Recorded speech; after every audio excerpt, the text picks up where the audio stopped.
안녕하세요. 시니어 여러분을 위한 복지구조대 복지뉴스 119입니다. 오늘은 기초연금을 감액 없이 모두 받을 수 있는 금융재산 관리 비법에 대해 쉽게 설명해드리겠습니다. 또한 저축성 예금, 정기예금, 보험, 주식 등을 가지고 있을 경우 기초연금 계산 시 어떻게 적용되는지 설명드리겠습니다. 기초연금을 깎이지 않고 모두 받을 수 있으면 좋겠죠? 우리 어르신들께 아주 중요한 내용인 만큼 얼른 설명드리겠습니다. 영상 보시기 전에 구독과 좋아요를 눌러주시면 더 빠르고 유익한 정보를 받으시는데 도움이 됩니다. 시니어 여러분을 위한 복지구조대 복지뉴스 119 지금 시작합니다. 첫 번째로 금융재산의 적용 범위 중 저축성 예금입니다. 저축성 예금은 정기예금, 정기적금, 정기저축 등을 말합니다. 기초연금 신청 조사 당시의 잔액 또는 총 납입액을 기준으로 반영됩니다. 정기예금이나 정기적금에서 발생하는 이자 소득은 해당 연도의 4월 기초연금에 반영됩니다. 두 번째로는 요구불 예금입니다. 요구불 예금은 저축성 예금과 달리 입출금이 자유로운 보통 예금이나 정기예금을 말합니다. 기초연금 신청 전 3개월 이내의 평균 잔액을 기준으로 반영됩니다. 세 번째는 기타 증여 재산입니다.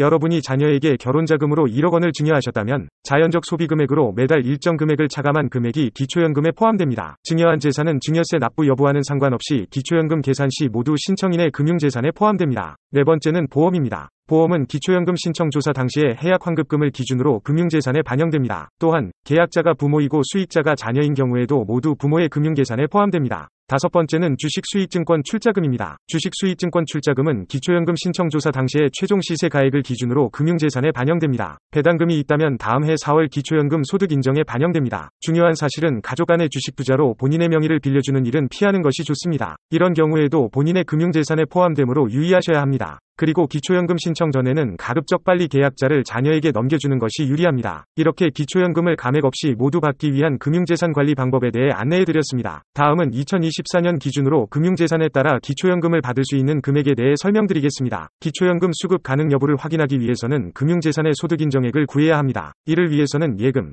적금, 주식, 보험 등의 모든 금융재산을 더한 후 기본공제 2천만 원을 차감하고 소득환산율 4%를 곱한 뒤 이를 12개월로 나누어 주면 소득인정액을 구할 수 있습니다. 예를 들어 금융재산이 1억 원일 경우 기본공제 2천만 원을 차감하면 8천만 원이 되고 이를 소득환산율 4%로 곱하면 320만 원이 됩니다. 이를 12개월로 나눠주면 금융재산 1억 원에 대한 소득인정액은 26,666원입니다. 더불어 이자소득에 대해서도 고려해야 합니다. 현재 기초연금의 이자소득은 금액에 상관없이 무조건 월 4만 원씩 기본공제 후 소득인정에 반영됩니다. 따라서 시중은행의 1년 만기 정기예금 이자율이 3.5%라 가정하면 정기예금 1억 원에 대한 월 이자소득은 29만 1,000원이고 기본공제 4만 원을 차감하면 25만 원이 됩니다. 이를 더해주면 금융재산에 대한 소득인정액이 높아집니다.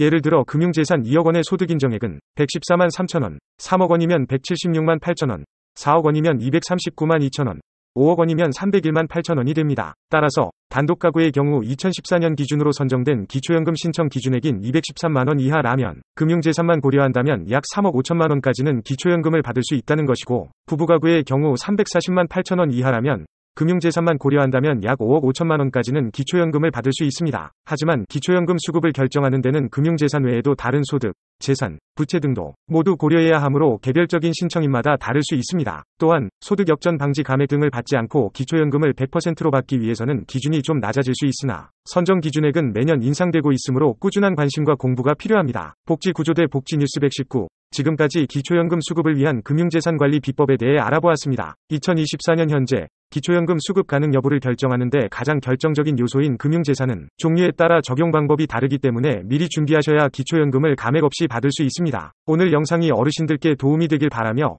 오늘도 어르신들의 행복한 인생을 응원하겠습니다. 앞으로도 도움이 되는 정보를 얻고 싶으시다면 구독 버튼을 누르셔서 복지구조대 복지뉴스 119를 불러주세요. 지금까지 시니어 여러분을 위한 복지구조대 복지뉴스 119였습니다.